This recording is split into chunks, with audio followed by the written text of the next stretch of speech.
Good evening, everyone. Thank you for coming to Global e-commerce, the world behind the buy button. So we're going to take a look at the things that drive the e-commerce ecosystem tonight and hear from some local companies as well as a large company that I think you're all familiar with. But to start, about a year ago, we started an effort to sort of look behind our own buy button and dig down into the payment processing stack. And the thinking was if we could get far enough down the stack, we could lower our processing costs and potentially open ourselves to offering additional value around our services. And so in our journey, we came to learn that the stack is maybe not so much a stack, but this sort of complex web of actors in the payment processing ecosystem. But we were somewhat surprised to find the presence of Malta in the global e-commerce infrastructure. And so I think going in, like perhaps many of you, we thought of Malta as a nice vacation destination, but maybe not a big player in e-commerce. And we came to find that, in fact, there's a company in Malta that plays a non-trivial role in processing credit card transactions for e-commerce all around the world. And they do not only the authorization and settlement and clearing of funds, but they'll also help you if you want to be a card issuer and establish banking relationships. So picking up on Michael's comment about Techtopia, certainly Malta would seem like a good place to be settled in and running a nice financial services company.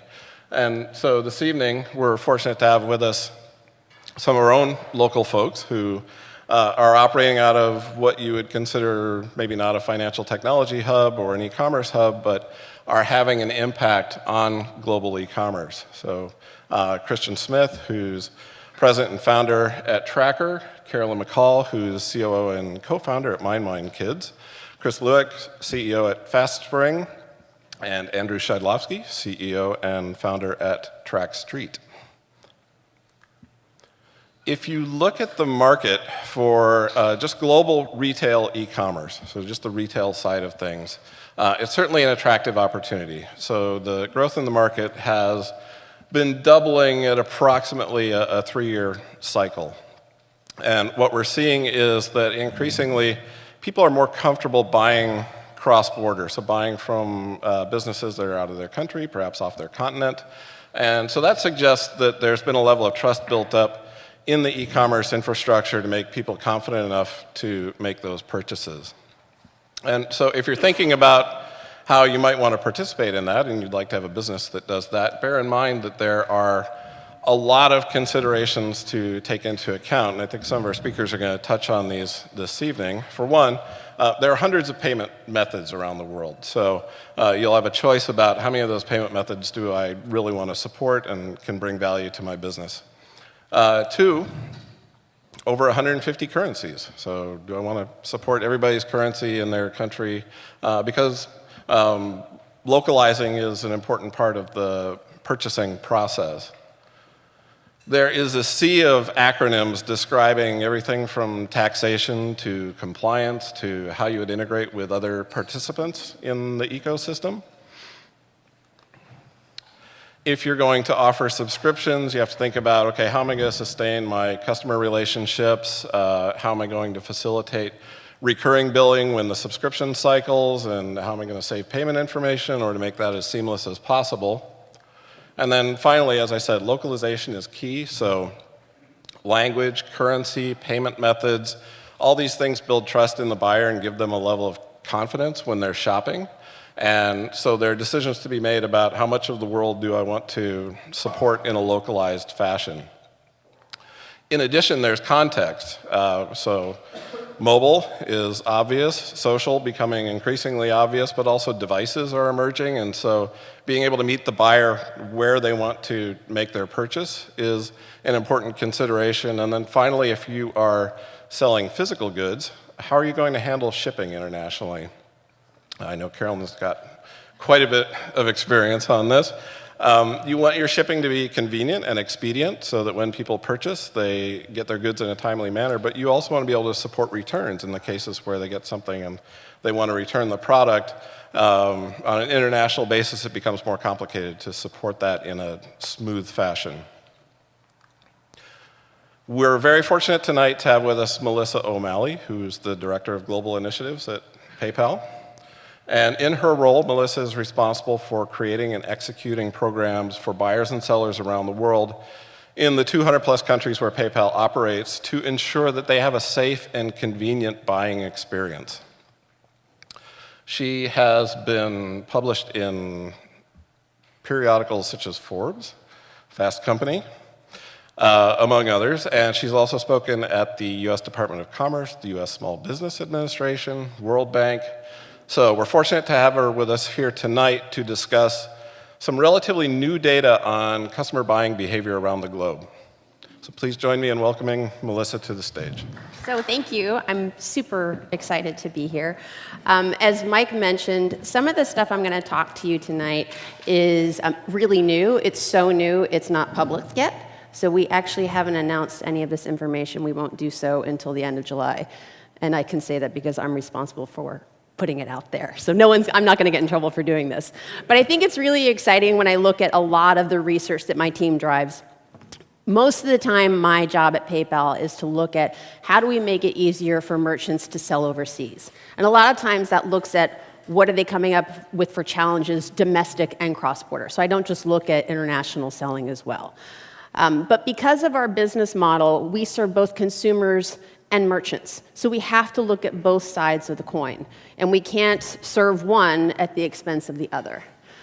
So what I'm going to talk to you a little bit tonight is just the general cross-border opportunity. I'm going to talk about some global trends that we're seeing. This is specifically around physical goods. I've also done work around things that are vertical focused, like freelancers. Just finished one around digital goods, so music, streaming, gaming, all of that. And then I'm going to just do a quick dive into Canada to show you that you can't take the global view when you're really making concerted effort going into one country specifically. And then I'll talk about a few best practices. So as Mike mentioned, huge growth opportunities. This slide gets updated every year. I work with the team at Forrester on this, and as you can see, it's growing. Cross-border B2C is going to be $630 billion by 2022. The interesting thing that we're seeing is, despite the fact that you've got a lot of trends and changes in disposable income, things of that nature, it's increasing. And the people that we talk to, so this year we spoke to 34,000 people in 31 countries, and the trend is that they're actually buying more overseas. And there's a few reasons for that I'm going to talk about a little bit. It's going to be 20% of e-commerce in 2022, and the big one is China. So 2 years ago, I don't know if any of you remember this, the devaluation of the yuan, the stock market was imploding, and I used to come out with this information right around the holiday season. And I had a lot of people asking me, so are they going to start buying? What's this going to do? I said, no, it's not going to do it, because what the data tells us. And what the data tells us is that it's not price-driven. So I'm going to get into that a little bit. So when you start to see these big trends on countries that are driving a lot of cross-border, the reason why we do this data is not only philosophical, and so we can be seen as a thought leader in this space, but it's also to be super practical in how we help our merchants, how we help them make practical decisions in looking at things like logistics, shipping, all of those areas, to make better decisions when they want to move in to a new market. If any of you don't know PayPal, how many of you have a PayPal account? Okay, great. So you're familiar with PayPal, even if it's as a consumer, not as a merchant. So international business is about 57% of our business. Cross-border trade is about 21% of our business. So it's really important for us to be seen as a trusted partner for our merchants and also for our consumers. We've got about 237 active global accounts. They're in over 200 markets. That's a great stat at the end. So if you have an international shopper, they are likely to spend twice as much as a domestic shopper with you. So once you finally get this shopper, you want to hold on to them because the value of that customer is going to be impressive, especially over their lifetime. So for those of you based in the US, this is why people are coming to shop from you. It's the prestige of US brands. They do want better prices and value, and we're going to look at that, how that's different across the globe. They want different products. They want access to items that they can't find locally. And this is the global aggregate that we're talking about. I'm going to give you some examples of if you are specifically looking at selling into a specific country, why some of these aren't going to matter at all. And there's going to be other preferences from a consumer buying behavior that are going to be really what you need to look at. So the first 3 years that I started looking at this, everybody was buying from the US. The US was the #1 international destination. Last year, China took over. This year, China has taken over. And I want you to remember this slide when we talk about what's driving people to shop cross-border. How many of you have bought something internationally? How many have bought something from China? Let me guess, you didn't buy it for product quality or authenticity? And you didn't care how long it took to get here from a shipping perspective? But the US is still really, really strong when you look at that, and there's factors around why people are still wanting to buy from the US. It's primarily driven on an international basis for brands. People want to be sure that they're getting an authentic brand. And when people are shopping from a US site, they would rather shop from a US site if it's not, English is not their native language, than shopping from a poorly translated site. They want to be sure it's authentic and it's real. When you look at China, you're going to have lots of people coming in, primarily driven by different factors. And one of the things I'll tell you about all the data, because I'm going to give you global data, we actually aggregate all this on a website. If you want the PowerPoints, I have 31 country individual PowerPoints that I could send you a box link to after the end of July. So there's a lot of data. This will give you an idea of the countries we're looking at. So what I want you to look at when you look at this slide, and it's a lot to take in. Red is where people shop cross-border only. Light blue is people that shop domestically and cross-border, and then the dark blue is people that shop domestically only. So when people talk about the opportunity of shopping cross-border or selling cross-border, everybody thinks about the largest markets. I want to sell into India, I want to sell into Canada, I want to sell into China. But what you also need to look at is the propensity of that population to shop cross-border. We in the US don't do it very much. You can see over here, we're not actually shopping a lot cross-border because we have everything here. But if you look at people in Ireland, Austria, Israel, those people shop cross-border a lot. You don't have to convince them that it's a good idea to do so. And so when you think about trying to convince someone to shop cross-border on your website, are you trying to convince someone to shop cross-border for the first time, someone who's never done it? Or are you trying to get someone to be a more engaged shopper that comes to your website a lot? Because they're doing it for very different reasons. So when you're looking at acquisition versus engagement, this is also interesting to look at in terms of markets that you're targeting and how much convincing you need to do that shopping cross-border is something that people should care about. So if you look down at China, for example, look at Japan. Anybody heavily targeting Japan? I have a deck for you. Japan's a tough nut to crack, and we're going to talk about a lot of reasons why that is. So this just gives you an aggregate of who's willing to do it, who's already doing it, and we can also show you kind of what that trajectory looks like. But the good thing is people are doing it more than they have done previously. We're talking about mobile. Do we need to optimize for mobile?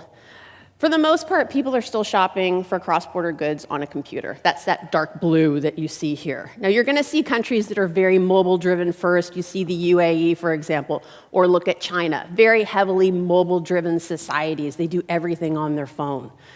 So if you're looking at going into that market, yes, you need to optimize for mobile, absolutely. You also need to think about the fat fingering. You need to think about all of these different things. You need to think about checkout options. How many steps are you making people go through on a mobile optimized site?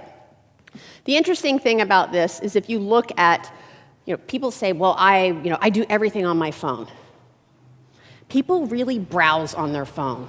So if you want to convince people to stop browsing and you want them to buy, don't forget when you're looking at things that cost a lot of money, things that people want detail on. The easiest ways to do that are things like pictures. Picture speaks 1,000 words. It's a lot easier than the fine print, especially from an international shopper perspective. So looking at easy ways for people to make decisions to keep them from staying a browser and to becoming a buyer. This is an eye chart, so I always look at the things that are really high or really low on this. So we talked about Japan. Japan has a lack of trust in stores that are not Japanese. They also say, though, it doesn't matter to me if the retailer is based online or not, or sorry, overseas or not. Those two don't really go together. So when we talk about preferences that people have, this chart is pretty telling. So you see a lot of people that aren't going to be comfortable in making purchases from a website that's not in my own language. That number is actually pretty high for Russia. If you look at the Russian data, though, those people are buying cross-border more than ever. So people might not be comfortable with it.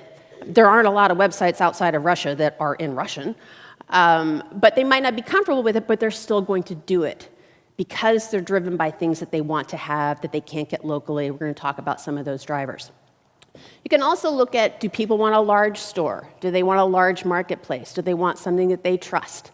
So if you are a smaller company and you're looking to build a brand, where are those markets where it's going to be a lot easier? A lot of Eastern European countries, they're perfectly happy not buying from a large global brand. So we really get in the weeds, and that's part of the reason why this topic was so exciting for me, because this is all the behaviors to get people to hit buy. And as you can see, they're all totally different. And when we have our merchants come and say, I want to sell into Mexico. Okay, I have a lot of insights on Mexico, but then when they don't come back because they want to go to Italy, Spain, whatever, this is where I say you can't do a one-size-fits-all approach. You really, really can't. And if you look, for example, at Italians, they want a large global store. But if you look at Sweden, Netherlands, not so much. Not going to be important. Something to think about when you're looking at targeting new markets in terms of what that comfort level is for those people, if they're based overseas or not. And then the trust factor is also really high. Ireland, huge amount of trust. That also goes in line with the fact that they shop cross-border a ton. So you start to see some trends when you look at all the different ways to cut the data. What are they buying? Clothing, shoes, and accessories have been the #1 category for as long as I've been doing this. It is always the #1 category. This is a question for the high schoolers. How many of you have bought from ASOS? Oh, nobody? Yes. Okay. Did you know you were buying cross-border? Did you guys know? Was it in pounds? Okay.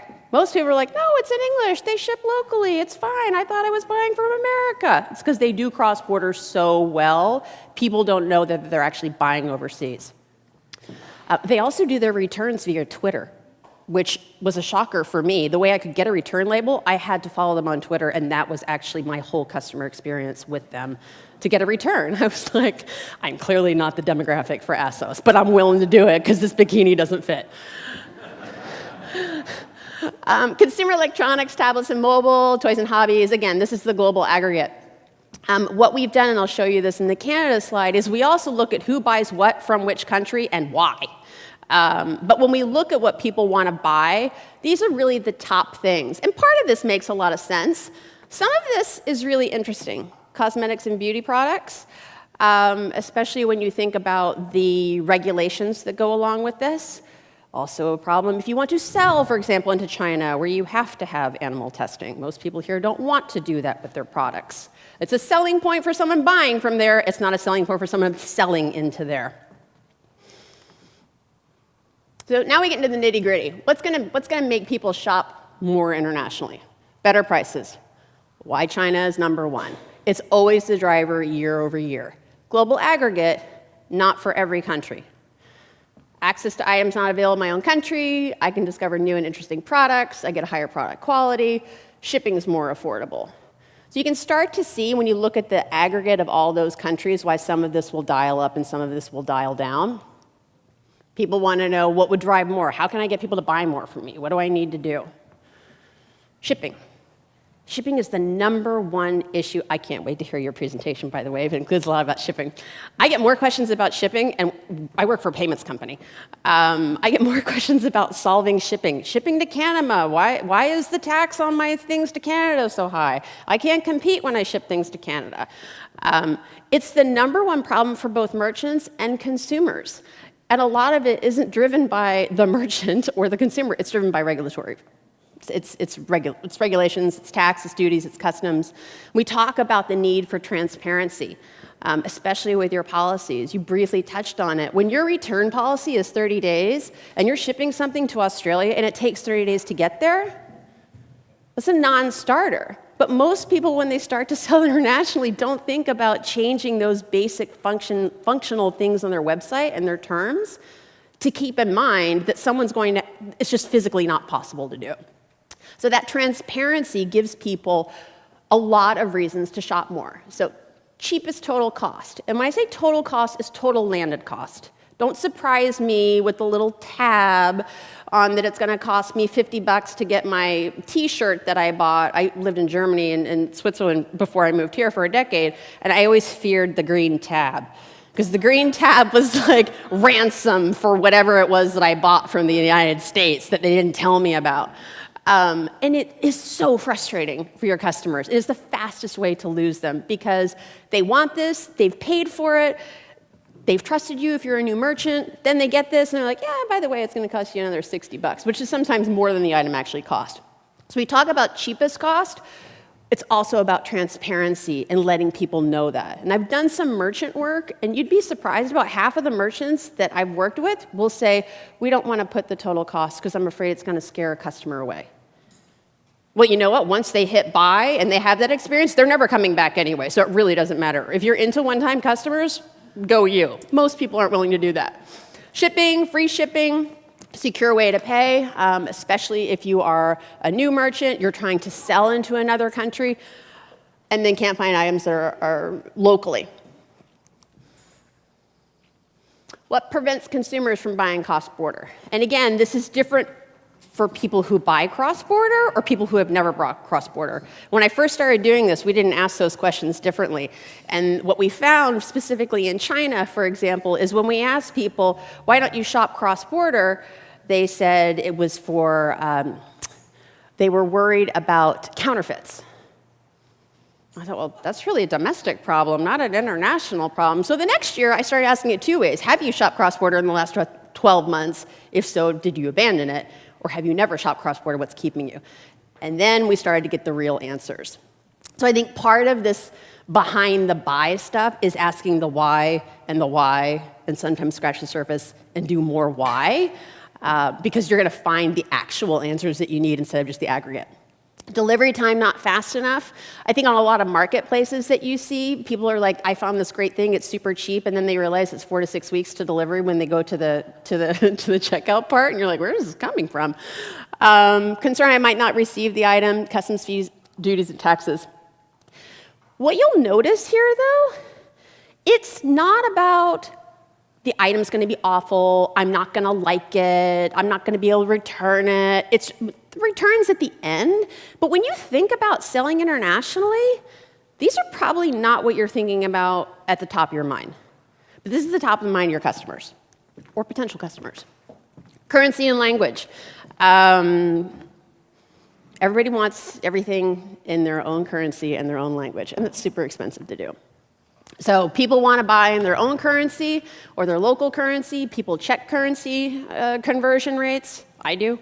And people don't want to buy from websites that aren't in their foreign language, or that aren't in their language. That's a big one, and it's a question that I get a lot. You know, I have a dynamic, website, I change my inventory every month. Do I have to do this? Is it worth investing in? Well, when you start to look at the markets that you want to sell to, it may be better off that you don't. And you can start to look at where your orders are coming in. One of the merchants I met with recently talked about how he spends a lot of time with Google Translate for customer inquiries because he doesn't have, he sells gongs, sells high-priced gongs around the globe. But he said, I have a lot of customers that want my specific unique gongs, but they don't speak English. So I'm getting these very strange inquiries, and I feel like I need to help them. And he said, that's really the only way that I can do it. But he said, if I had to look at all of these holistic nature centers in these far-flung places in the world, my website would be in a million languages, and I would never be able to do it. So he's handling it by doing it on the customer side, so on how he interacts with the customers. If he gets them with his English website, he's trying to manage that via customer service. What's driving people to pay? Payments company, we have to ask this. Secure way to pay. And this goes both for consumers and for merchants. Our company's job is to make sure that we're in the middle, so a consumer feels safe conducting business with a merchant they've never heard of. A merchant feels safe because maybe they don't want to accept a credit card from a country that they're not so certain about. So we play that role. So a secure way to pay and a convenient way to pay. Again, this is for physical goods. So if any of you are in the services industry, if any of you are in the gaming industry, that totally changes. It's all about convenience, convenience, convenience. So when you think about the value prop of what you're putting on your website for international shoppers, if it has to do with a physical good, security is huge. They want a payment mark that they understand, that they trust, that's a globally known brand. But if it's a service where they just want it quickly and conveniently, that's going to change. That's the big global aggregate. Now I'm going to flip it all on its head. Canada. So Canadians don't buy the most from China. They buy the most from the US. They have it easier from that perspective in terms of shipping, delivery, things like that.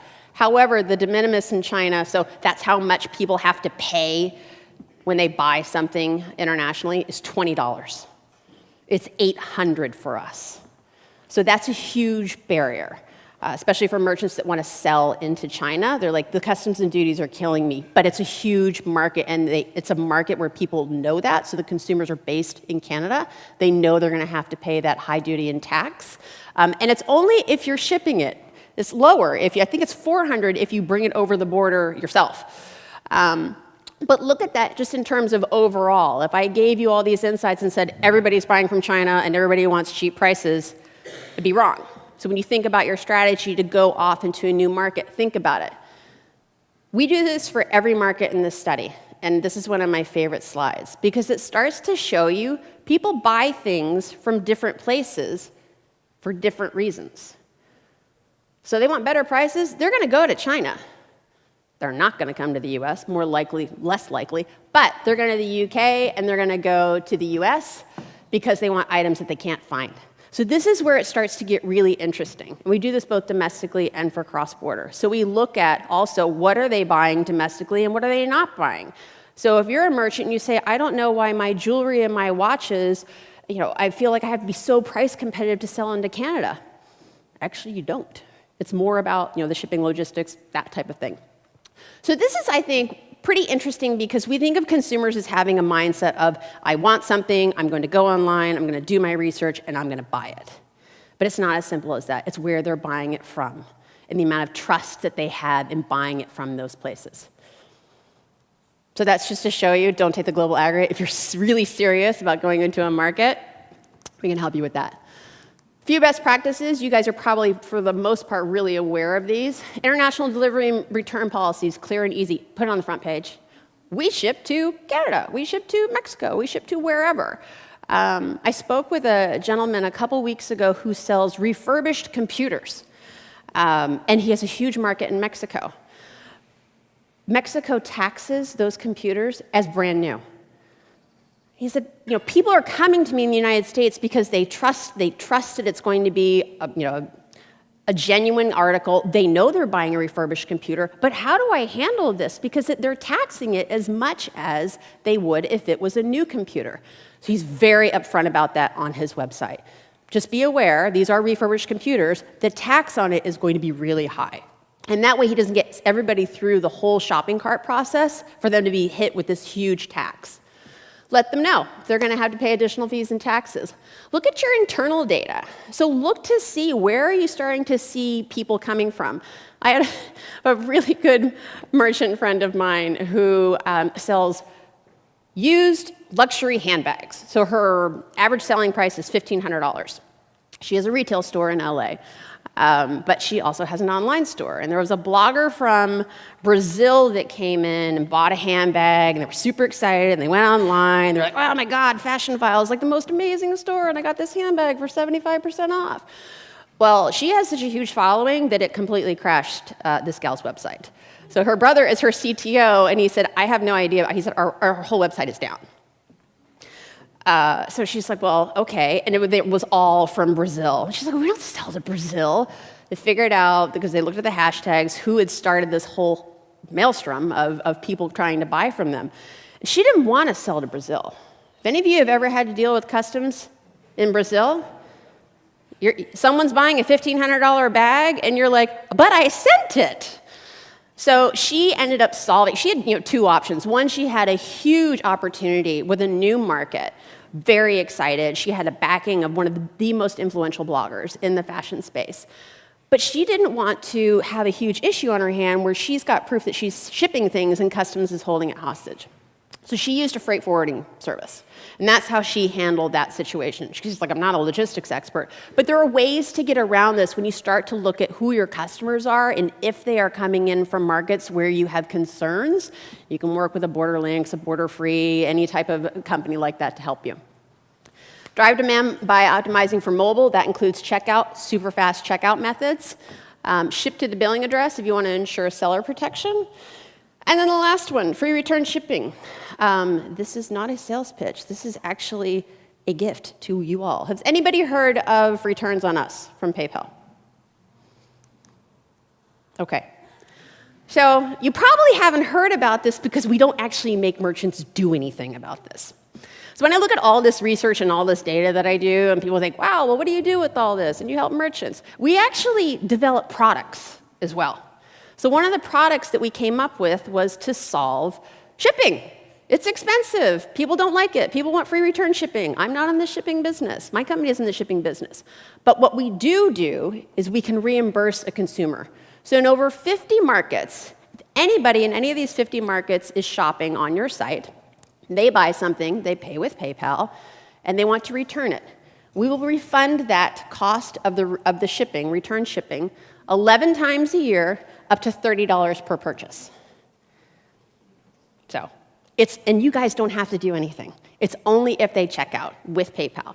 So it's one of those things where we've looked at how do we help a consumer? How do we make it super easy for the merchant? You as a merchant are just going to get the t-shirt back and just say, fine, I'm going to process the refund, that's it. You have nothing to do with this whole process. But when we talk about addressing both the consumer pain points and the merchant pain points and making it really easy, that's where we take all these data and insights and we bring it to something that's real and tangible and really useful. Thank you. Well, it's quite an honor to present to you. My name is Christian Smith. I'm one of the co-founders of a company called TrackR. And we started a little bit about kind of my history is we started TrackR when my co-founder and I were both engineers at UC Santa Barbara. And when I was thinking about, what am I going to present on this evening, I went back to the drawing board quite a few times because I had this tendency to tell you everything that happened in the past, over the past decade since starting the company at, through the UCSB's technology management program. And I realized what would be so much more valuable is try to catch you up on some of the learning that I went through the past decade, and then let you know where I think things are going. So that's going to be my intent. And really, I'm hoping to inform all of the investors, entrepreneurs, and executives of what are the most productive behaviors that are going to drive organizational e-commerce success in the future.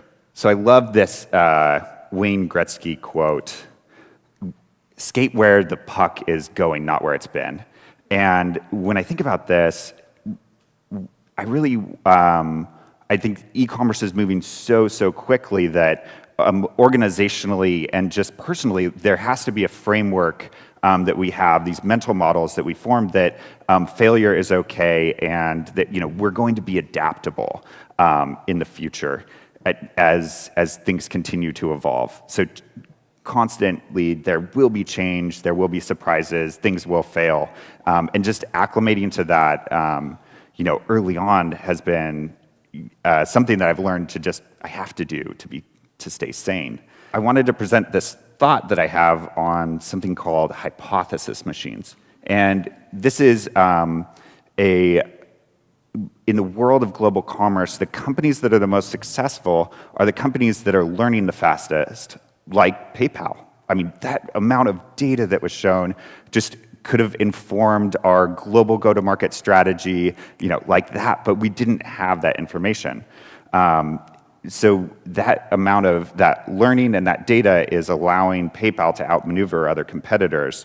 Another example that I really like is Amazon. They had, my favorite thing is if you go and you look at all of the programming documentation for the Alexa ecosystem, it's all written in Firephone.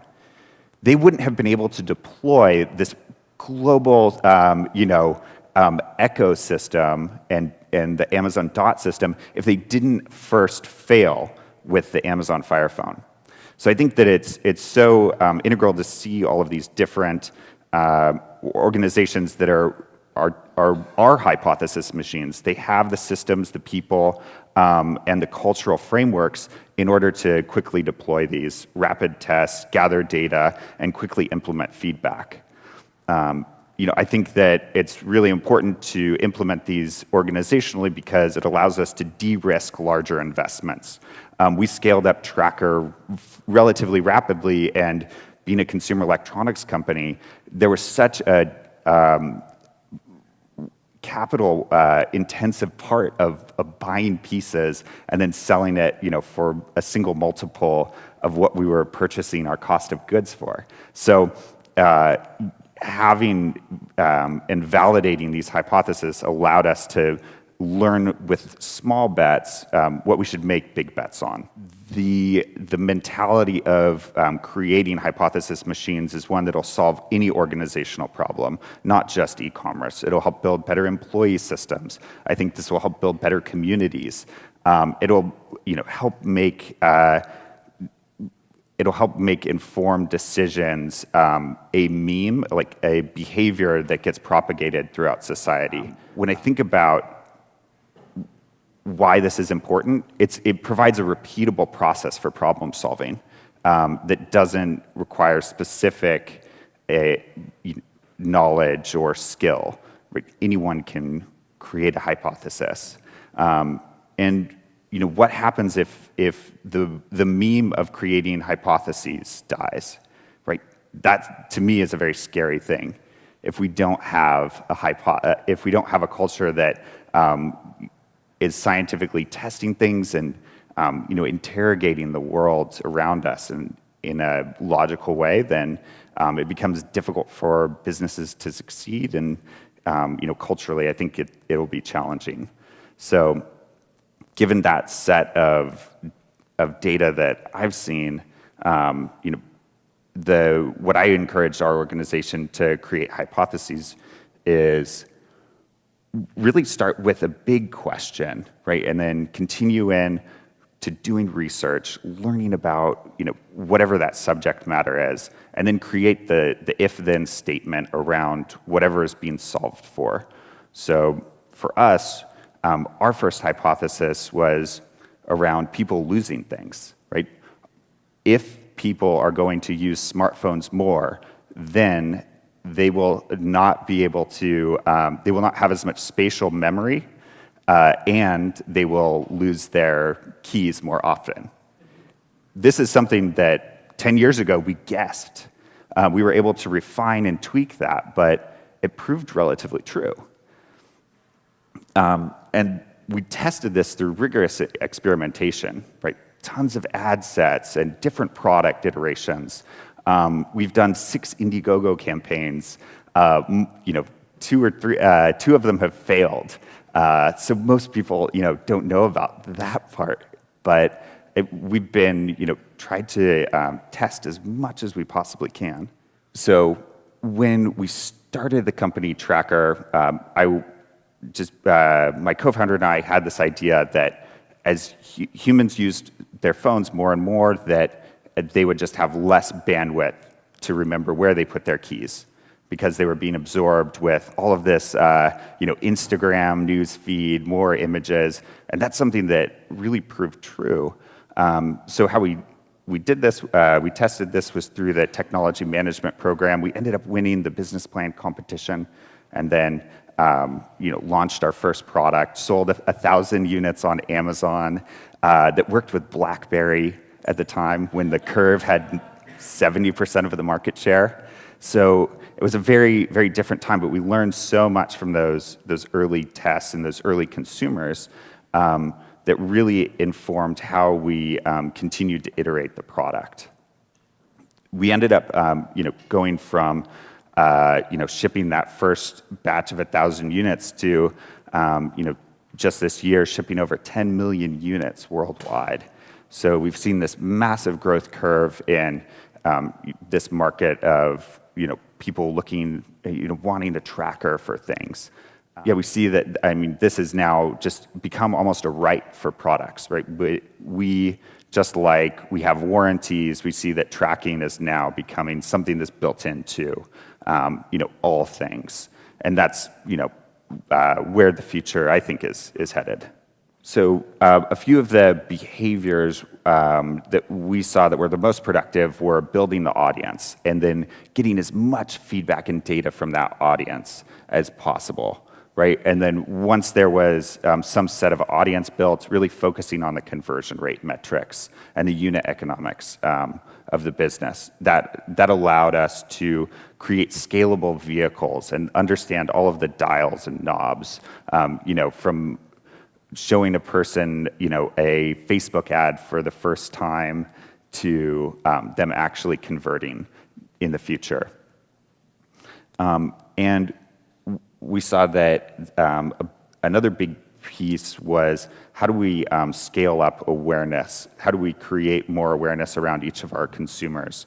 And that was such an important piece to get people having positive conversations about the products to their friends and family. Someone here this evening said that her mother, her 84-year-old mother, had purchased an 8-pack of trackers from one of our retailers and given one to each, of her grandchildren's stockings. And that was something that we saw early on was a behavior that people would split up these larger packs and pass them out. And so each of those 8 packs shipped with a box of gift envelopes. So we were doing everything that we could to enable, creating those, the spread of awareness, within the sets of our users. Another behavior that we saw was very important was being able to either have or delegate system level thinking. So this is, lots of linear algebra and math. And, if you're not really familiar with these things, then maybe that's a more of delegate bucket for you. But these things have to be done in order for data to actually mean anything. Very rigorous analysis was a part of us actually being able to grow quickly.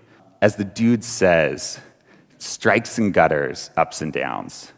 And I love that it's a very Buddhist mentality of just taking in life and not really reacting to it. And I think it's so important organizationally that data is just data. It's not emotional. And I think that enables behavior that really allows curiosity within organizations that allow them to go in and solve the problem and continue to dig deeper rather than being scared or overly excited or about a certain set of things that there's a belief behind. Another thing that was really, really important was continuing to experiment even when it didn't feel good or I didn't want to do it. And one of our investors said, that's really the difference between passion and obsession. And I think that this is a really helpful framework for interrogating investments and people, like who are the people who are obsessed about the data that aren't going to let it go until they find the answer or a answer, because passion fades, but obsession is something that continues when all of the positive emotion and results are gone. Another thing that we found when scaling up the company was what I'll call the learning margin trough. And so what we wanted to do was get more margin out of each product sale. So instead of giving our product to a fulfillment center, which if they touch one of your boxes, it's $1 right off the bat, which totally didn't make sense to us, we realized that we could ship everything ourselves. But what we didn't know is that as we would capture more margin over time, there would be unexpected events that would introduce non-linearity to our model. So these were just systemic failures, right? Things that we could never predict, like customs in Germany saying, sorry, your CE logo is about 1 millimeter off. We're not going to ship any, you can't ship any more product into the country in December. And so we saw that there were these systemic failures because we were on this learning curve. And so I think that it's incredibly important to think through what are the things that I'm doing to get margin, and what's going to be a core competency that I need to learn for the organization, but then also identifying the areas for risk and understanding when my learning fails, which it will, is my business model risk tolerant to that failure. I think that consumers are unpredictable. Completely unpredictable. If I show 1,000 people two versions of landing pages, the behavior on those pages can be so different. And one of the books that really helped us to think through that set of problems was a book called Predictably Irrational by Dan Ariely. And really, when forming relationships with consumers, it was really helpful for us to uncover what are the areas that, and just expect that irrationality, because everyone's so different, right? Like the blue button gets clicked by 20% more people. Why? We don't know. It's totally irrational. But for something, like for the people on the other end of that transaction, it feels better, right? So it's just something that hypotheses can never predict, but we can measure. Another specific example of that would be, there are this set of social relationships and then economic relationships. So when we were creating TrackR, we decided that we were going to allow this whole community aspect of things to be opened up. So if I left my wallet here and another person in this room had TrackR, their phone would see my lost wallet and then let me know. So that had a really high degree of altruism. In order to make that work, people's devices had to continue working over time.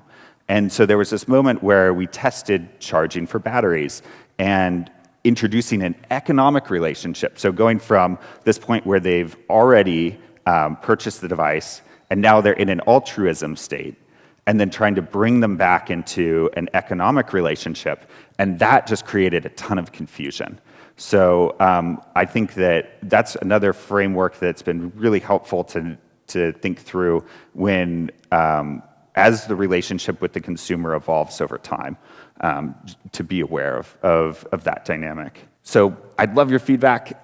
If you go to bit.ly at hypothesis MIT, then there's a little feedback form. Would love to hear what you learned, and if you're interested in learning more from me or have any other resources, drop me an email, and I'll send out this slide deck. And I really hope that you all can win the internet with your new hypothesis machines. Thank you. Hi, everybody. I'm Carolyn McCall, COO and co-founder of MineMine Kids. MineMine Kids has been a great journey. We're probably the newest company of all of you here. Christian, I loved hearing about your risk-taking. I have all those risks to still take, so hopefully I can learn from some of yours. Just to give you a little background on me and on my co-founder, Ginny, who unfortunately can't be here with us tonight. I grew up in California, in the Bay Area, and I came down here for college. I'm a Westmont grad, and when I knew that once I was in Santa Barbara that, it was heaven. To quote Michael, in the e-commerce world, we now have the ability to run a business really virtually from anywhere. Technology has given us that privilege now. It's great. And in fact, our staff at MineMine Kids is all over the world, literally. So Santa Barbara was always in my heart, and I knew I'd want to come back here someday. But in the meantime, I had a world to conquer. So off I went, and several decades later, got back here. But I built a career in the fashion industry. I spent 15 years at Neiman Marcus, which provided a terrific foundation for learning. But, we didn't have digital technology back then. So I went on from Neiman Marcus and worked with Ralph Lauren in New York, and then I, too, went to Switzerland. Melissa will have to compare notes. Melissa's going to be my new best friend, by the way. Those Forrester reports, right up my alley. I was in Switzerland, and I ran Valley of Switzerland's women's shoe division globally, which gave me an enormous, enormous background in the world of global business. How Japan's different from Hong Kong, is different from China, is different from Australia, and how even within Europe, Europe's like the United States. People in Europe think, it's all the United States. They don't realize that the customer in Miami is different from the customer in Seattle. And in Europe, it's the same thing. The customer in France is very different from the customer in Germany. And yet, it's all so close. So I was so fortunate that I got an enormous background in really what running a global business is all about. Came back to the States and eventually made it back to Santa Barbara. I've been here about 10 years now running a consulting business. My business partner, Ginny, is married to a Frenchman, and they just in September moved to the French Riviera. So we joke about having both Rivieras covered now, the American and the French. We knew each other 30 years ago when we were buyers at Neiman Marcus together. We were shoe buyers way back in the day. So it's been really good to have a partner that you know so well, because it just works better that way. You can be honest, you can be transparent, and that's the way both of us are from an individual standpoint, and it's certainly the way our relationship is. So we are a company that's founded by 4 women. We have 3 other part-time workers, 2 of which are women, and the gentleman that is part of that team is actually here tonight. And so we're really a female-founded company, which is kind of a big deal in this day and age. So, yay, go girls. So, let me tell you about MineMine Kids. First of all, where do we come up with the name? Well, kids say, those of you that are parents, it's mine, it's mine, it's mine, it's mine. Ginny came up with this name. I can't take credit for it, but she came up with this name and got the domain in April of 2012. Knowing that back in the day, she knew something was going to happen. At the time, she was the executive vice president at Bergdorf Goodman in New York. But she just grabbed it when she saw it. And about 3 years ago, she was living on the West Coast at the time, and we put together this business plan. 2 years ago, we incorporated, and we launched our company, we're really babies, just about 18 months ago. So we are live as MineMineKids.com, and we are trademarked. Our name is trademarked, August of 2017, so we're pretty proud of that. So, which button do I push here? Here we are. What is MineMine Kids? MineMine Kids is global. We are a marketplace. A marketplace is a technology platform that provides a place where brands and customers can meet, a B2C, as we say. We developed a proprietary platform on a Magento 2 platform, for those of you techies in the room. And we chose, which I'll get to later, to work with premium brands. Not boutiques, Marketplace, by the way, is not a novel concept. There are many before us. There's Amazon, of course, is the one that most people know about. But there's one in Europe called Farfetch that was started about 10 years ago by a guy named Jose Neves. And they focused on boutiques, bringing the finest boutiques from around the world and aggregating all of those on one platform. So I'll tell you more about that in a minute. But anyway, we chose to work with brands for access to inventory, and that's what we built our careers on. We built our careers working with brands all over the world to help them focus on what's going to make them the more successful. Their success is our success. MineMine Kids is a one-stop shop for the lifestyle of kids.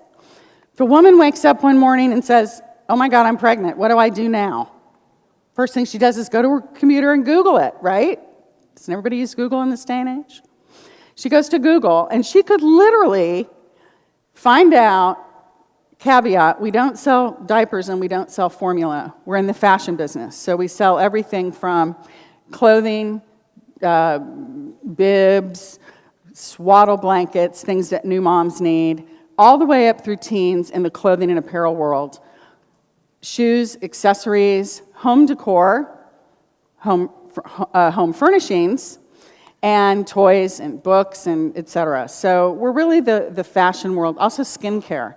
I know Melissa mentioned that today too, and I have a story about that tonight I'm going to tell.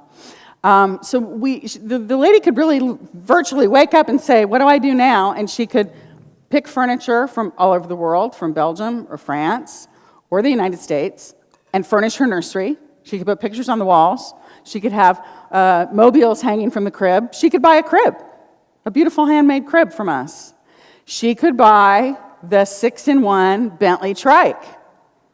It starts out as a baby carriage and converts to a tricycle. So it takes you 3 years, really, of the child's birth. It's pretty cute. One of our new products. So that's how we designed it. We designed it to be the one-stop shop for anybody who has a kid in their life. We all do. I never had kids. Jenny never had kids. But everybody has a kid in their life, be it colleagues, parents, grandparents, etc. We're also the children's department for other retailers. I have a couple slides about this going down the road to explain more about that. So why children's? Why kids? Again, neither one of us have kids. We've never really been in the kids' business. We've managed groups of buyers and stores and departments where kids has been one of them, but we were both couture buyers and shoe buyers and accessories, etc.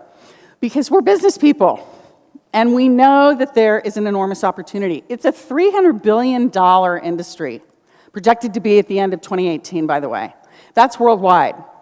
In the United States alone, the addressable market is over $18 billion. Big number. Really, really, really big number. Plenty of business to go around for everybody. 30% of that business is done on mobile, and it's done, fashion sales are done online in the kids' business. So it's very interesting, at least in the United States, if you take 100% of the business that's done online, the average is about 12 to 15% of all purchases are done online. In the kids category, 30% is done online, double. Pretty interesting. Millennials, of course, are becoming parents, and 90% of them are walking around. They've got the phone over here, and they've got the kid over here. They do a lot of browsing on the mobile. They do buy a lot on the mobile, but they also do browsing, and then at 11 o'clock at night, when everybody's in bed and the husband's in bed and the kids are fed and everybody's snoozing, she goes on the desktop and buys. We have the statistics to show. It's fascinating. There are other times she shops too, but because of that, you have to focus your marketing on when you know your shopper's shopping. Days of the week and times, interestingly enough. And the other reason here, which is really important, is that they're in the fashion industry right now. Everybody reads every day about this one's going bankrupt. I think the latest was Nine West, was under, and then Authentic Brands bought them. Nobody wants to pick up the newspaper and read that anymore, especially when it's your own company. But the adult market has become so stressful that anybody who is a department store and carries, from soup to nuts, or is in a brand, owns a brand that carries soup to nuts in terms of categorization, they are taking every bit of resource they have, be it funding, be it staffing, be it travel budgets, you name it, and they are putting it towards the adult business. So what happens is everybody forgets about the poor kids over here. The kids' business gets pushed aside. It's happening in brick and mortar stores. It's happening online. Neiman Marcus, my alma mater, Beverly Hills, the #1 store in the company for 60 years. They just got rid of their kids' department. Can you imagine all the celebrities in Beverly Hills and they have no brick and mortar store department? They have about 3,500 items online. MineMine Kids has 25,000 from 125 brands. And guess what? We don't buy the inventory, so we have no inventory risk. Here's where we're positioned in the market. We position ourselves right smack in the center for 2 reasons. Number 1, you see to the left is the fashion world, people that carry all the fashion categories I mentioned, and to the right is the home category. Above the line is over $100, and below the line is under $100. We're right about $80 as an average price point across the board in terms of offering. Our sales are actually higher than that, believe it or not, but our offering is right at around $80. So because we're a marketplace, because technology has offered us this amazing opportunity, we can carry fashion all the way through home on our site because we're not buying the inventory. We'll get to the shipping nightmare in a minute. But that positions us right in the middle for that. And we really see ourselves as, even though we come from a luxury background, we're not snobs. It's not who we are as people. And we want to offer a product and a site and an experience to shop that's really inclusive. We kind of see that as a retailer like Nordstrom. You know, you walk into Nordstrom and they're like, "Hi, how are you today? What can I do to help you?" They want to help you when you walk in the door. They're not judging you for whatever you're wearing or you don't have the right handbag or the right pair of shoes. They're really, really including you in their family in the store. It's warm, it's inviting, and that's what we designed MineMine Kids to be. So it's you know, you see all the mass people, and they totally serve their purpose in the world. You know, Old Navy, we love Old Navy. People buy, you know, some of our product and they put it on Old Navy. It's great. It's all available to mix and match. This is what MineMine Kids looks like. Because of these mobile shoppers, we designed our site initially for mobile. Because of the things that Melissa talked about earlier.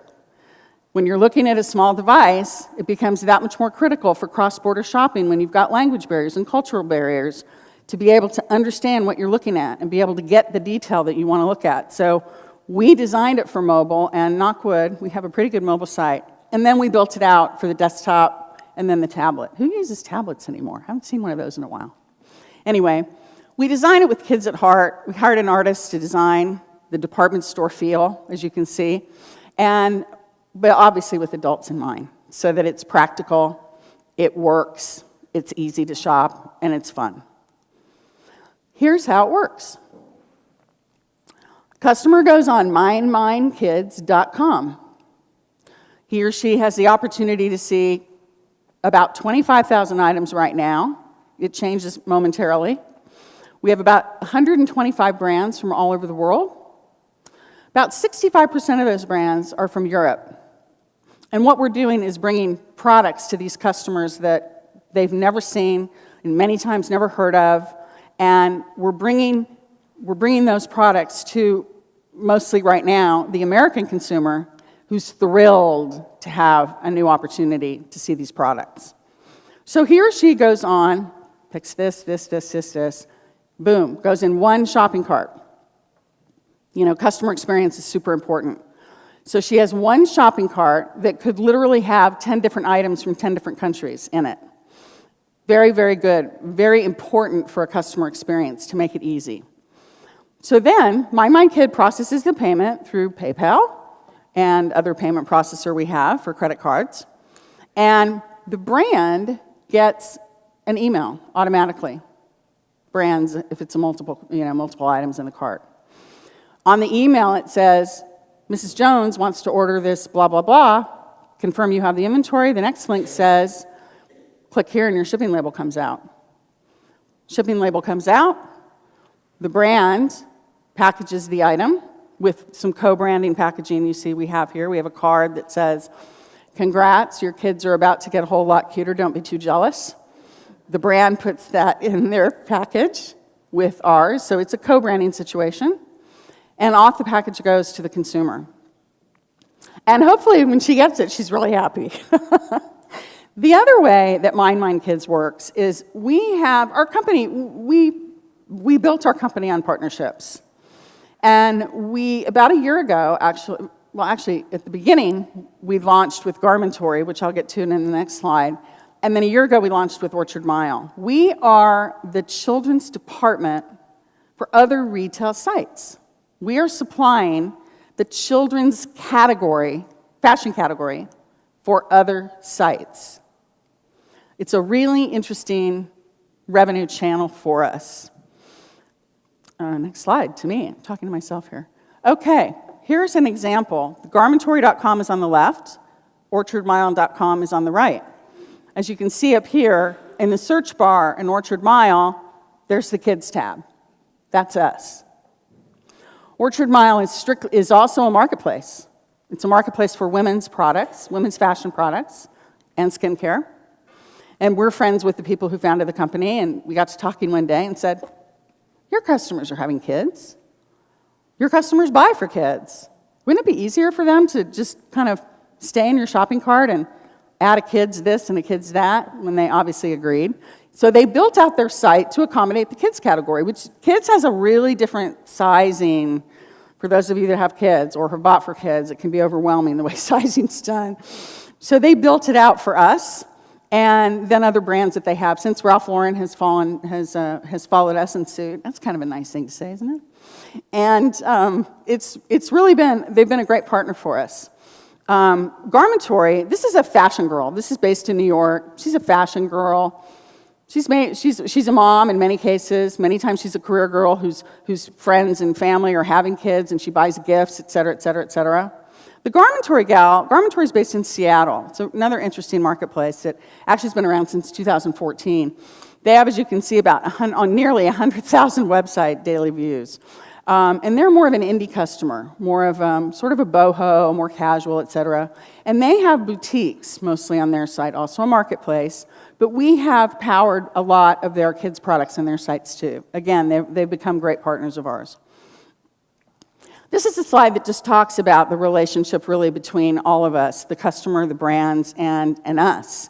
And you know, one of the most, we feel like we have two customers. We have the customer who's the end consumer, of course, the person who goes online and wants to buy a product. But then the brands are also our customers. We are offering them, you know, we've spent our careers, again, traveling the world for buying product. And a lot of these small brands would say to us, "Gosh, we really want to come to America. How do we come to America?" It's not so easy to come to America for all the cross-border rules that we've already talked about tonight. And so we have developed a platform that gives them a place to showcase their products in a place that they trust, in a beautiful physical online environment that they love, that they want to be a part of, that they're proud of. We have a landing page for every single brand that's on our site. It tells the story of the brand, how they got started, where they're from, what their philosophies are, what the craftsmanship is, what the product's made of. It's really, really personal. It's a pure branding page for that brand. And, you know, nobody's doing that. Nobody is doing that for these brands. So, again, this is a huge piece of what we offer them. They don't know how to market around the world. Well, they can come on MineMine Kids, and it's done for them.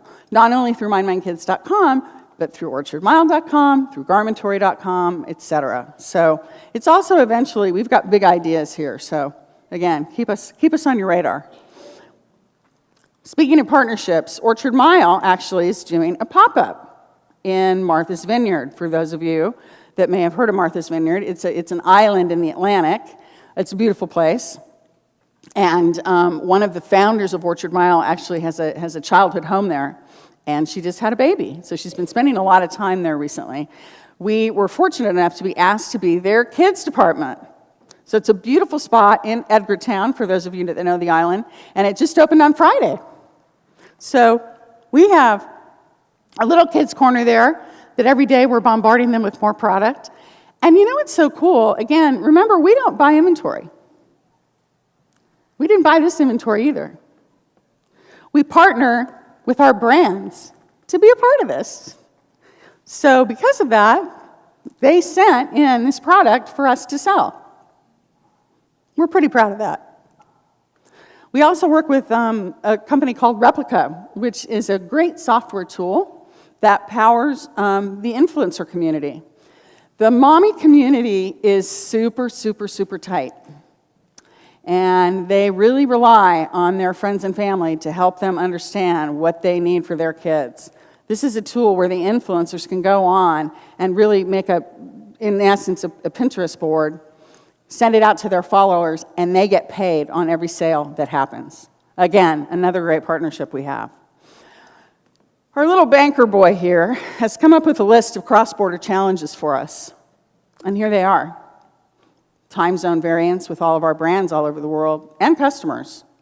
We have brands from 23 countries, and we've shipped to 20 countries around the world in 18 months. Not without difficulty. There are cultural differences. The French are always on vacation, I gotta tell you. There are bank holidays all the time in the UK. We have a lot of vendors from the UK. There's the language barrier, of course. Luckily, our sales director is French, and she sends me long emails in French, and I use Google Translate. It's really pretty good, I have to say. It also makes me laugh at times. There's the import and export shipping expenses, and Melissa, as much as I'd like to tell you I'm an expert on this, I'm far from it. I have shipping nightmares about this, and this is something that is, it is an ongoing thing. It will always be an ongoing thing for us. In many cases, we have mitigated lots of those expenses by making lots of mistakes and correcting those mistakes and finding new solutions to that problem. This will, I am convinced, between this and fundraising, it will be perpetual in my life as a co-founder of MineMine Kids, finding the right shipping option. There's specific laws by country. We just dealt with the GDPR, for those of you that may know about it. It went into effect May 25th. We had to implement that. Now PayPal wants us to implement something by June 30th. I got an email yesterday that Australia is changing their sales tax laws. So when you're global and you're in commerce, you've got to always be on top of all of these things. There's cross-border payments to brands. There's PayPal, there's Veeam, there's TransferWise, there's millions of these people out there, and it's like, what's the right one for you? What's the right one for my customer? What's the right one for my brands? Checking the pricing stability between the currencies, making sure that our site is priced, we're only in US dollars, by the way, right now, making sure that our prices are fair across all borders. And all of this, the difficulty for all of this is, how do we do this well so our customer has an amazing customer experience to scale? Believe me, we're doing a lot of research on it and getting ready to scale pretty quickly. And at the same time, the personalization of shopping online is so critical to get that customer the first time and get he or she to keep coming back and wanting to shop. So, cross-border challenges, there are a lot of them there. And yet, every day, we come up with new solutions through our partnerships and the new ones that are out there that we don't even know about yet, to try to solve them. So come join us. Thank you. Good evening, everyone. My name is Chris Lueck. I'm the CEO for FastSpring. We're an e-commerce platform that makes it easy to sell software and digital goods online around the world. So tonight, I'm going to talk about some of the trends and complexities that are rising in e-commerce, particularly with a focus on software and digital goods, since that's what we do as a business at FastSpring. So we continue to see a convergence of the digital and physical worlds, with a new wave of e-commerce coming that is changing the way people buy and consume forever. In fact, Mary Meeker, who, for those of you that don't know, she's a famous internet analyst and venture capitalist, she recently published her 2018 Internet Trends Report, which is a very highly anticipated piece of research in the digital world. And in that report, she paints a fascinating picture of some of the trends that are likely to define the future of e-commerce. And those are social media, personalization, and subscription services. Now, those trends, combined with the nearly 5 billion people that are expected to be online with access to over 25 billion devices and machines by 2020, they create a massive opportunity, but also a lot of complexities in the marketplace. So that means that regardless of size, market, or industry, consumers demand a seamless, contextual, anytime, anywhere e-commerce experience. And it's imperative that you have a strategy that not only meets the customer demands of today, but also can meet those of tomorrow and adapt to those. So today, I'll discuss some of those trends that are defining global e-commerce, the potential impact they have on businesses, particularly those for software and digital goods, as well as some of the overlooked challenges and complexities that are created and how to avoid those. So let's dive in. Now, starting with some of the trends, there's a wide array of technology trends that can and likely will have a huge impact on e-commerce for years to come. That's everything from cryptocurrencies to AI and voice automation, which are starting to go beyond the hype and what-ifs to actually change the way that we consume digital goods today. However, as I mentioned, there's really 3 trends that are likely to define the future of e-commerce, and that's social media, personalization, and subscription services. So let's take a look at each of these trends in more detail with the impact and complexity that it creates. First up is the bridge between social media and e-commerce. So social media and online shopping have always seemed like a natural partnership, but social commerce has really failed to live up to the hype. It has not been an overnight success. Social media buy buttons, they had a lot of hype initially, but really have not caught on yet. And dedicated social shopping platforms have still remained a niche phenomenon. However, as Mary Meeker pointed out in her report, we are starting to see signs that social commerce is having an impact. So rather than making direct purchases on social platforms, people are discovering products and services online on social networks in record numbers, and often going on to buy them. So in a survey of 1,000 US consumers, 78% of 18 to 34-year-old said that they had discovered a product on Facebook within the last 3 months that they intended to purchase. And what's even more impressive is that 55% of people reported buying a product or service online after discovering it on social media. And further, the share of referrals that are coming from social feeds to e-commerce sites is on the rise. So according to Adobe, the percentage of e-commerce referrals coming from social networks has risen 4 percentage points in the last 3 years, from 2% in 2015 to 6% in 2018. And while small numbers, they've had a huge impact, and that number is only going to continue to rise. So all in, more time on social media means more opportunities for product service discovery, as well as opportunity for social networks to gather data and leading to more personalization. So personalization improves e-commerce rates. It's a known fact, and it brings me to the next trend. So personalization and recommendations are fast becoming the engine of e-commerce. Many e-commerce experts say that the drivers of e-commerce have evolved over the past 20 years or so. And so it's an evolution from demographics to brands to utility with transactional e-commerce sites like eBay. But really in recent years, we're seeing another wave of change. And that today is where data is king. Data is what drives the e-commerce experiences that we have come to expect as commonplace.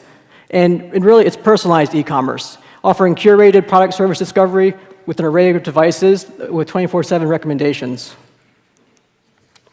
So the vast majority of consumers, 79%, are willing to share their data, but they will hold back and protect that data if they don't see a clear benefit. And so with personalization, because it's heavily reliant on data collection, businesses can't take it lightly. Between Facebook's recent data privacy blunders and the recent laws like GDPR that Carolyn mentioned, the conversation is really mainstream. And so it's kind of too early to tell how these will affect e-commerce long term, but more and more people are considering how the personal data that internet users share with companies is being used. And so what does this all mean for businesses? It means that you must have an e-commerce platform that can strike the right balance, one that can leverage the data that's being used to provide highly personalized experiences without hindering ease of use, but also one that can meet global compliance standards across the globe. So now with tailored e-commerce experiences, personalization is driving massive growth also in subscription services, which brings us to the next trend. So subscription services. As consumers, we're evolving from buyers to subscribers, with digital subscriptions, services like Netflix and Spotify becoming some of the most well-known brands in the subscription service space. And not only do we see new companies that have grown up in the internet era with subscription business models, but many legacy software companies have adopted a software as a service approach. So companies like Adobe and Microsoft have adopted these models for their businesses. So you see that with Adobe Creative Cloud, Microsoft Office 365, and numerous software companies of all sizes are beginning to adopt subscription models as well. And why? Because it's convenient, offers flexible payment plan options, and most importantly, it potentially provides more predictable cash flow and also more revenue. And this trend really shows no sign of slowing. So a recent McKinsey report mentioned that the subscription e-commerce market has grown by more than 100% year over year for the past 5 years. And that's going up to $2.6 billion for the largest retailers in 2016, then up from just $57 million from those retailers in 2011. And so some of those retailers that are included there are companies like Blue Apron, Stitch Fix, Dollar Shave Club, Sephora. And what's also impressive is that 15% of online shoppers have subscribed to an e-commerce service over the last year. And so while adoption and growth of online subscription services rise, the challenge is the experience. So a seamless and smart user experience is key to converting those subscribers from a free version of a subscription into paying subscribers. And that's a model used by online subscription services around the world. So that subscription model, it really depends on long-term relationships to provide more predictable revenue growth, as well as deep insights into the customer behavior and to provide personalized experiences. So for consumers, subscription products and services really offer the ability for a more convenient, personalized, and often lower cost option for something that they want to try or buy or use. And companies who compete in the subscription space, they need to be able to develop great experiences to avoid high churn rates and also to accelerate both growth and profitability. So moving from the trends that we're seeing in e-commerce, I'm going to talk about a few of the complexities that are rising from those trends and other factors. And everything that I've covered here creates a massive opportunity, but it really is becoming an increasingly complex space for businesses of all sizes. So regardless of size, vertical, or market, buyers, as I mentioned, are demanding a seamless, anytime, anywhere contextual e-commerce experience. So it's imperative that you have a strategy that not only meets those customer demands today, but is able to scale and adapt to those future business needs. So with that in mind, when developing an e-commerce strategy, in selecting a platform partner, you can't afford to overlook some key items. And that includes things like being able to process various types of payments, product fulfillment, checkout experience, chargebacks, and VAT and sales tax compliance. So talking about the first complexity here would be the need for a modern checkout. In the global digital economy, modern e-commerce checkout flows must enable shoppers to buy quickly, directly from your product pages. Adding steps to the payment process it destroys trust and it reduces the conversions in the carts. It's proven that every step added to the checkout flow will decrease conversions. So in fact, 65% of shoppers who begin a purchase will ultimately abandon their cart before converting. So as a customer, you may not think twice about leaving your items in a shopping cart indefinitely, but for businesses, cart abandonment is a huge problem because it represents a direct loss of sales. So the right e-commerce solution will provide modern checkout experiences along with tools to minimize abandoned cart rates. So for example, we work with a company called TechSmith, which designs and sells visual communication software, products like Snagit or Camtasia, if you're familiar with those. And so like many online sellers, TechSmith was using a legacy shopping cart and checkout experience that was really underperforming industry benchmarks for converting shoppers into purchasers. And so just by implementing a modern checkout experience, TechSmith was able to streamline the process for customers, and as a result, they saw a rapid rise in conversions by over 25%. And that's a huge impact to their bottom line. Now, the next complexity to talk about is localization. So no matter where e-commerce trends take us, one of the greatest challenges of running an online business is how to reach new customers really around the world with relative ease. And so as an online merchant, your business can grow to encompass customers both locally and internationally, but is your e-commerce platform able to fit the needs of local and international customers as you grow? So to scale up and really to run your business properly, making sure you have an e-commerce platform that is able to keep pace, as well as create a seamless customer experience anytime, anywhere, eliminate need for foreign residency and bank account, accept various payment types, and ultimately is flexible to your business model. Really key for helping you to succeed as an online merchant in the global e-commerce world. So InMusic is another example. Really, it's a great example of how the right platform enables global growth. So InMusic realized that they needed a comprehensive and agile e-commerce platform that enabled them to drive more online sales and encourage international growth. And they focused on providing multiple ways for their international audience to pay for these digital products and services. So with the new front and back end e-commerce platform from FastSpring that provided them with a localized experience, InMusic was able to grow their online sales by 30%. Again, just like TechSmith, huge impact to their bottom line. Now, the last complexity I want to talk about is back office, which is also probably the most often overlooked aspect of e-commerce. And the reason that is becoming important is because of some of the issues that you've heard from other speakers. And while we don't focus on shipping at FastSpring, that'd be part of that problem you're looking here. And what I'm going to talk about really is taxation, because taxation is adapting to digital transactions. Governments are taking notice that $23 billion in annual tax revenue is going uncollected through e-commerce channels, and they want their piece, right? So as a result, e-commerce is becoming more global, and local, state, and internet or countries around the world are starting to increase regulation around taxes for e-commerce. So just an example, did you know that musical downloads in New Jersey are taxable while they're tax exempt in Iowa? Anyone? I'm guessing not. I don't expect you to know. But it's just one of the many complexities that you face as an e-commerce merchant today, because tax regulations in the US and around the world are only increasing in complexity. So looking at Sketch as an example, they're a Netherlands-based digital design software company.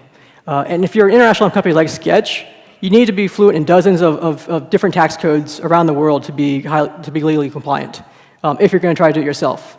However, if you're going to work with an e-commerce platform that is able to facilitate sales tax, VAT filings, currency conversions, and payments, you don't have to worry about that then. It really frees you and your staff to focus on what's doing core for your business and allowing you to expand into new areas of opportunity. So really an e-commerce platform that automates the back office operations, it frees your resources and allows you and your team to do what you want to do, which is making great products and building your business. So just recapping here, talked about some of the trends and complexities that are defining e-commerce.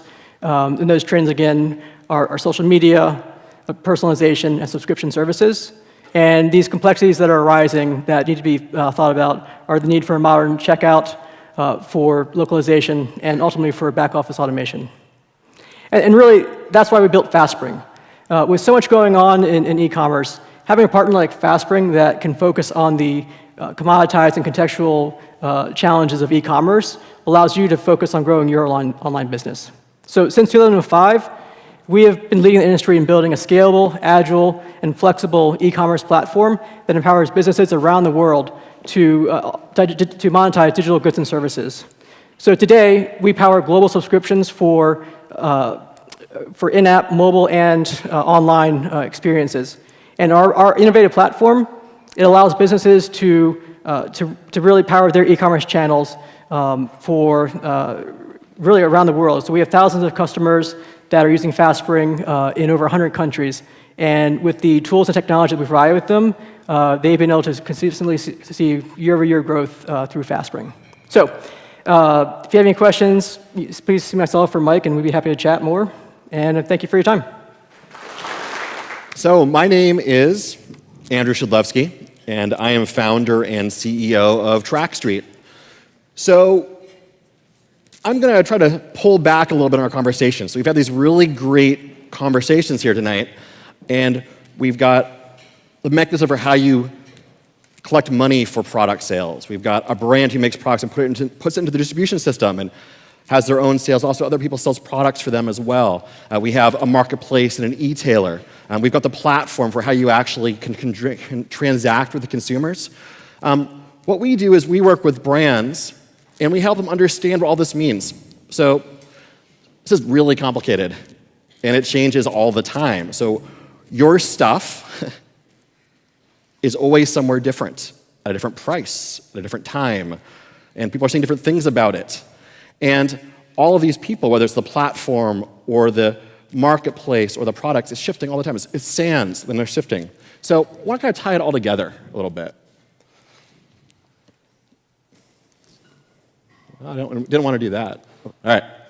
So we look at the world of e-commerce from the brand perspective as a starting point, but we touch all these other pieces in an interesting way.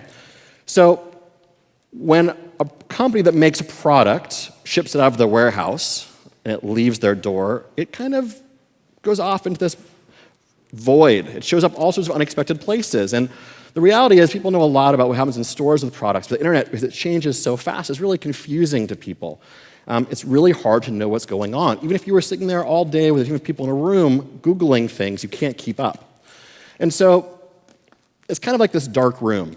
And so we work with a range of brands, people from Deckers here locally, and large CPGs we can't put on the slide, to really small startups. They all have in common is they have product that they're passionate about, that people want, and there's some value in what they sell, and they've got to bring it to market. To do so, they've got to protect it, but they also have to know where it's going, what's happening with it, and these things change all the time. So we're kind of like their eyes in a dark room. E-commerce has changed how people touch product, how they find it. Right? And the reality is when you go online, what used to take you hours or a day to go to store to store to store to find what you're looking for, you can do in seconds. And the drivers for product sales are changing, whether it's price or service or education. It really, all these factors come into who's buying a product and where they're buying it. But brands, people that ship product, don't have basic information. They're working in a vacuum often. So they don't know, for example, who's selling their products. If you ask a company, hey, how many places online would be selling your product? They might come back and say, I don't know, 20, 30, 40. Oftentimes it's 427. And the reaction is like, oh my God, who are these people? How did they get the product? We only know 37 of them. And that's a really bad position to be in if you are trying to grow a brand, because first thing you gotta do is understand where it's being sold and what they're doing with it. You also might not know what it's being sold for. So if you want someone to sell your product, they have to make margin. Right? There's got to be some room for the transaction to happen to pay for the processing costs and the platform fees and people that are connecting the dots, right? But if there's huge price inequality and if you don't know if things are going wrong or the wrong people are touching it, it causes lots of problems for the brand. But you also need to know what people are saying about a product, because if you ship something new, the zippers don't work, or it melts, or makes someone sick and they're going to the hospital, you should know that. But you'd be amazed at how few people do, because it's changing all the time, and there's a lot of places to look. You just can't keep up with the information. We all have too much in our day-to-day lives. You probably relate. How many emails you get? We all have too much information. The question is, how can you make sense of it? It's a super complicated, complex ecosystem, always changing, and you want to connect the dots and service what's most important. At its most basic part for us, what we do is we care about what's your stuff? Where is it being sold? Who are these people? What's it being sold for? Are they supposed to be selling it? Are they authorized or not? Are you worried about it being real? Is it counterfeit? Is it gray market? Is it being shipped in from Europe? Is it supposed to be there? And then what are we going to do about it? That's most basic. So we have a platform of 8 pieces, but our core is this. What's your stuff? Is it what you thought would be happening with it? And if not, what are we going to do about it? Let's take your policies, apply them, protect your brand, because before you can grow anything, you've got to have a handle on what's happening with your products. And so what we basically do is we crawl the internet. Billions of data points. We go out and we find everywhere a product can be sold, whether it's eBay, it's Amazon, but it's also lots of websites. So there are over 200 million websites registered, more every day. It's a vast ecosystem, international.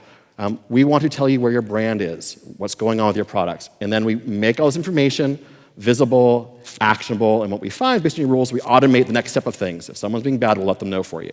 The idea is to take things off your plate, make you more powerful in what you're doing, because you need to be proactive in how you're protecting your brand, but also your channels, the people that are creating the marketplaces for you, the payment processors. We want product sales moving through the right channels. That's good for the consumer, it's good for the brands, good for the entire ecosystem.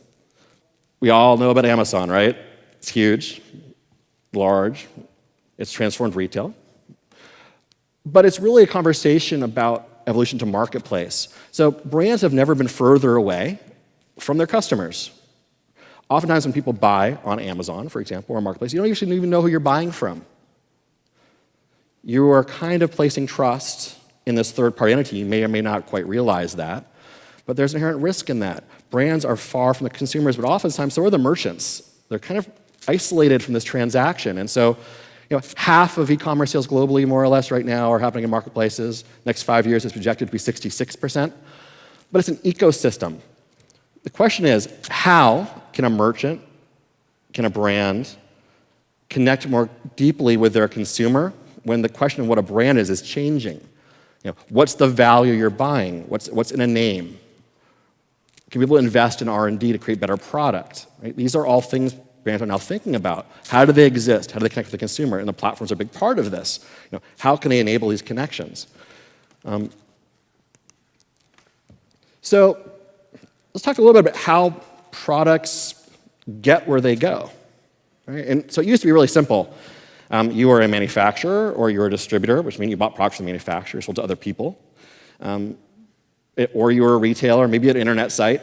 But I think as you could have seen from our example earlier, it's not so clear anymore. You could be a marketplace that represents products but sells kind of products to other locations, other stores, right?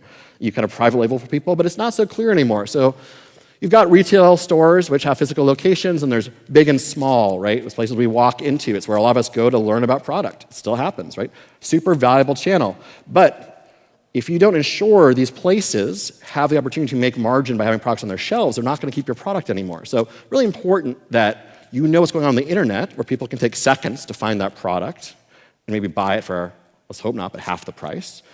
Someone buys it for half the price, that means that the company can no longer afford to invest in R&D and make cool product. They're just going to make a product they know they can sell really cheap. It drives the quality down, right? So people are buying in retail stores still, and I think there always will be a place. The value proposition is shifting.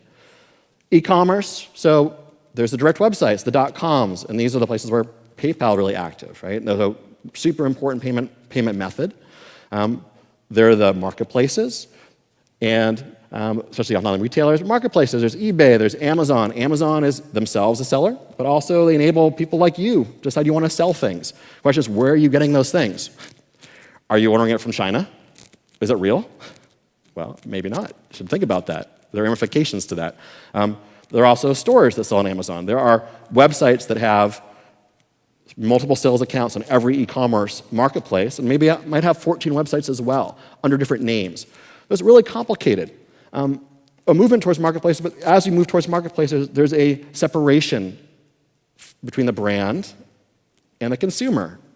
You're just getting stuff. The question is, what's the value of that stuff, and how do you maintain that connection? Why are you buying that brand? What's that meaning to you? And then, in the midst of all this, are the bad actors, people going rogue, right?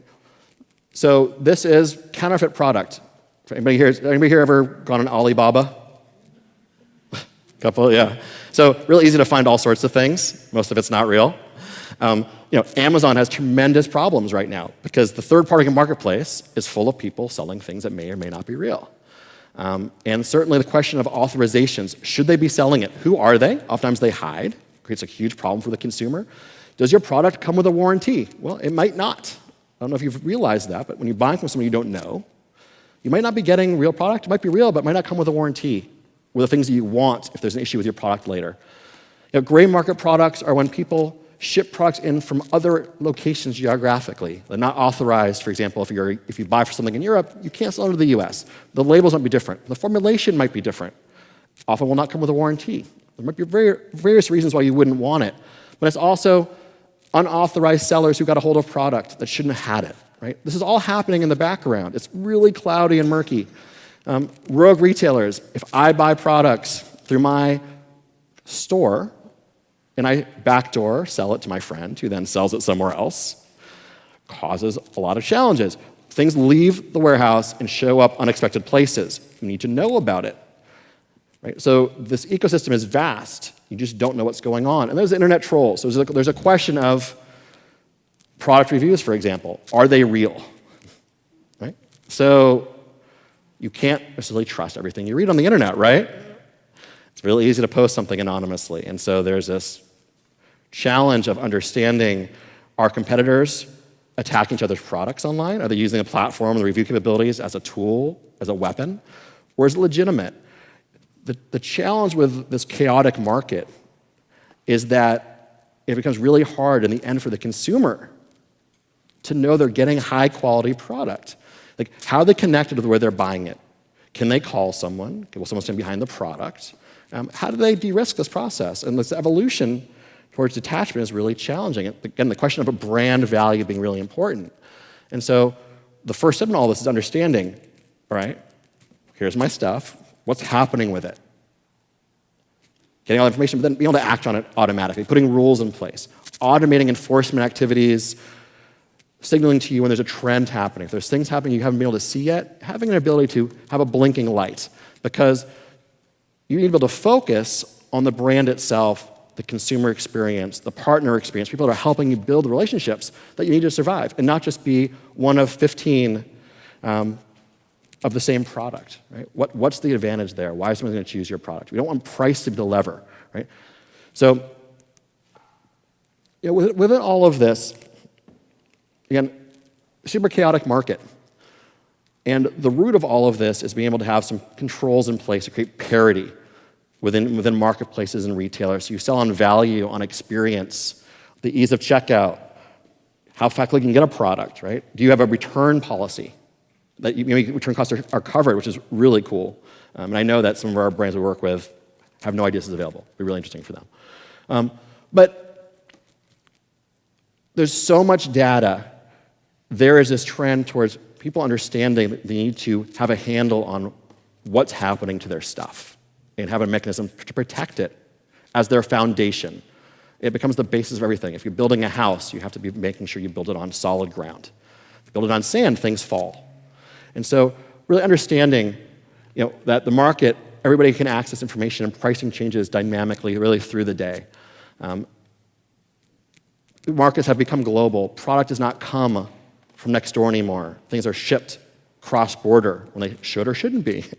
It's a global world, and sometimes that's okay, sometimes it's not. Sometimes there are inherent risks with things that come in when they shouldn't be here. There's a rise of brands created specifically to go direct to consumer for the marketplaces only. And this is the commoditization of product at times. It's not creating demand for product, it's servicing what's already there. And so this evolution will threaten the innovation that is driving some of this sector. And so it's important to think about these trends as they're happening. And certainly increase global competition, but this need to understand your brand, protect it as a foundation for everything allows you to build the partnerships that drive the channels, the sectors, and allow you to get that kind of growth over time. So essentially, there's huge marketplace chaos. There's a lot of inauthenticity in reviews, and there's all comes down to a crisis of trust. Trust between the brands, the retailers. How do you know what you bought is really what you're getting?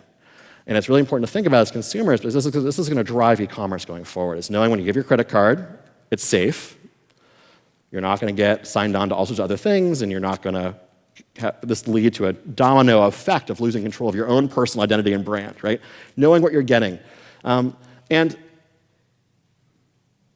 it's also the devaluation of brand. Really, where is all this going? And thinking about how do you build towards a future in 3 to 5 years? How are you connecting with the consumer? So there's just going to be this trend towards using a range of things like artificial intelligence to make it a personalized shopping experience, to add more value to your consumers, to have a proactive approach to seeing what's going on. Are there trends in your reviews? Are there opportunities against your competitors? Not just having all this data because we don't have enough time, any of us, to really look at it all, but making meaning out of it. I mean, that's really the juice, and we can now harness incredible technology to do that.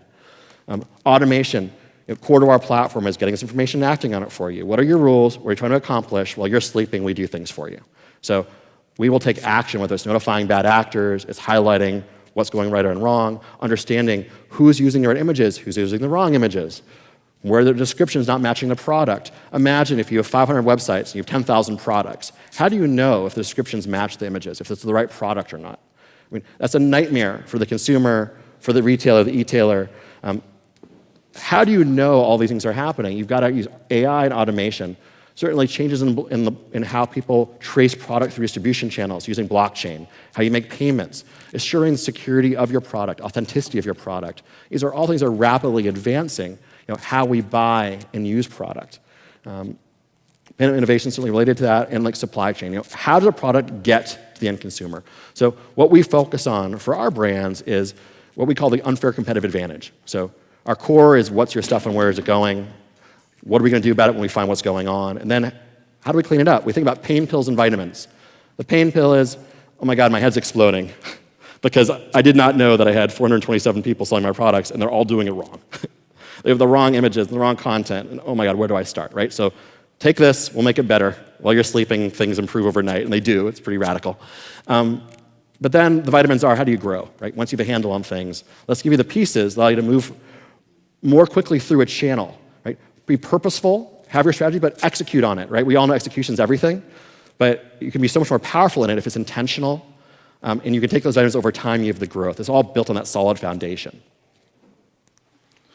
So that's what we do, and we are the unfair competitive advantage. It's not just data, because we can all get data. It's what we do with it. How do you action it? How do you automate it? And how do you be steps ahead? How do you find the glowing red dots in the sea of noise that stand out, and how do you connect them? Okay, thank you very much.